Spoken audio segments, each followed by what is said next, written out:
Boa noite.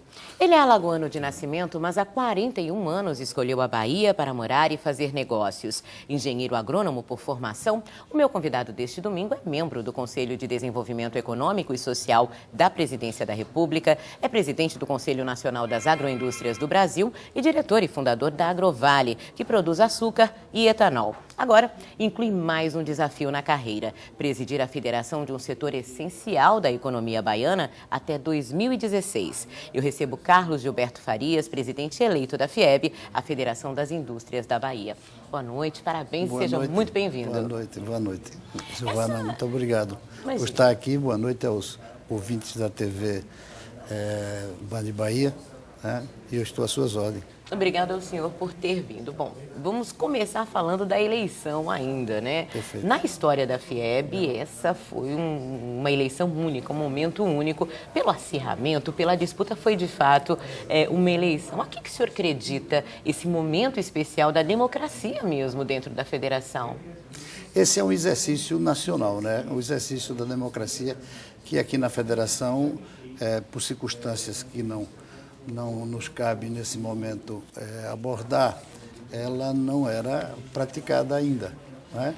E agora chegou a vez de que essa democracia fosse exercida através do voto, não é?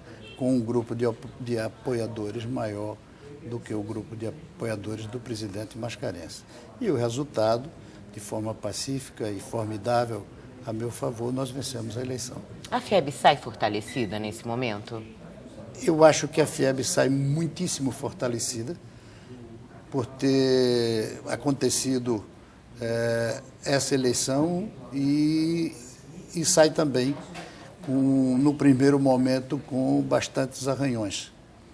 Porque quer queira, quer não, foi um vestibular, e um vestibular muito difícil, e que as aprovações foram muito dolorosas, e uma chapa completa, onde cada um tem desempenhado o seu papel. A nossa chapa tem uma característica bastante singular, que é a participação, tá certo, dos colegas nas decisões de natureza macro e o acompanhamento das coisas, com distribuição de tarefa para os colegas, principalmente os vice-presidentes, que têm responsabilidade bem definida no programa de interiorização e no programa de dar todo apoio à micro e pequena e média empresa. Esses são assuntos que a gente vai explorar um pouco mais ao longo do programa.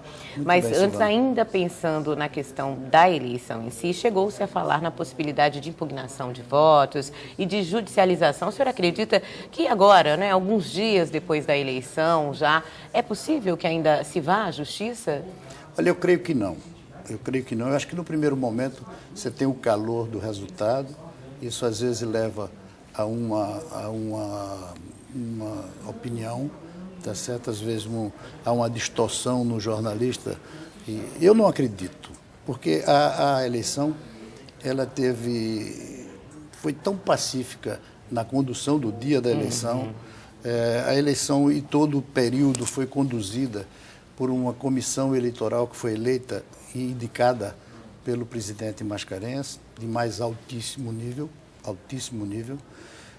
As nossas posições sempre foram de obedecer a tudo aquilo, desde o primeiro dia, em que foi desde o dia 28 de novembro, em que a comissão foi nomeada, que nós passamos a aceitar todas as determinações que a comissão tomou, não é? E ficamos realmente, não entramos com nenhuma arguição contra essa comissão, porque entendíamos que tudo aquilo que ela praticou foi bastante correto e de uma forma muito justa. Como é que vai se dar essa participação, já que a chapa tem isso como foco, a participação dos segmentos que compõem a indústria baiana?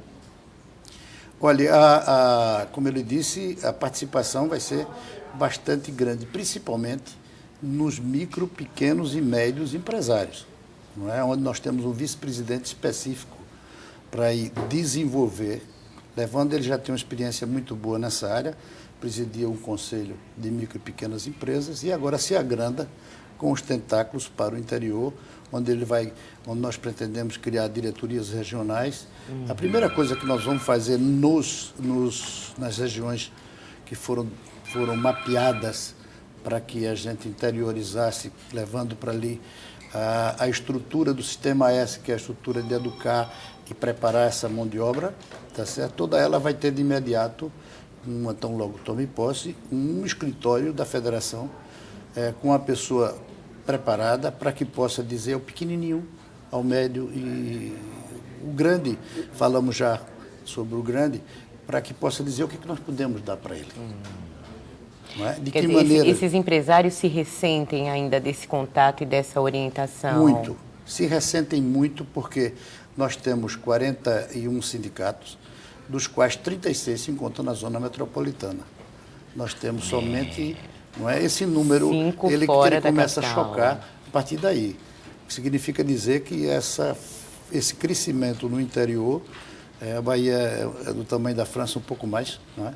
Precisa, e vai crescer muito. Vai crescer muito, porque há uma carência enorme. Quando você chega com motivação, quando você chega preparando essa mão de obra, eu digo isso porque eu vivi o chão da fábrica, eu passei por esses assuntos todos de produção, de relação política, de relação com a sociedade local, todas essas coisas, o clube de Rotary, sou fundador de Rotary, e tudo isso você, quando depura, sente que há a necessidade de uma ação mais forte. E eles contribuem da mesma maneira que contribui àquele que está na zona metropolitana. Os grandes têm uma estrutura própria. A própria empresa, pela sua dimensão, ela já tem os seus departamentos jurídicos, de projetos, a estrutura de ligação com o governo, e direto com o governador, com os secretários, etc. E o pequenininho, quando vê aquele booking, que é uma coisa imensa, não é? Imensa e necessária, porque tem um volume grande de atividades, mas ele vê aquilo e ele fica com medo. É preciso que a gente tenha ele precisa de uma estrutura, de projeto, né? Não é? Para saber o que é que ele quer fazer, desenvolver, junto com o SEBRAE, que tem um treinamento fantástico para isso. Quer dizer, esse braço Federação-SEBRAE, se bem unido, se bem motivado, e o SEBRAE já tem uma ação bem capilarizada no interior, eu tenho a certeza de que a gente pode dar uma celeridade imensa no programa de formação de indústria na Bahia. Já um pouco mais sobre a interiorização da indústria, atenção às micro e pequenas e as relações com o governo do estado. O Band Entrevista volta em instantes.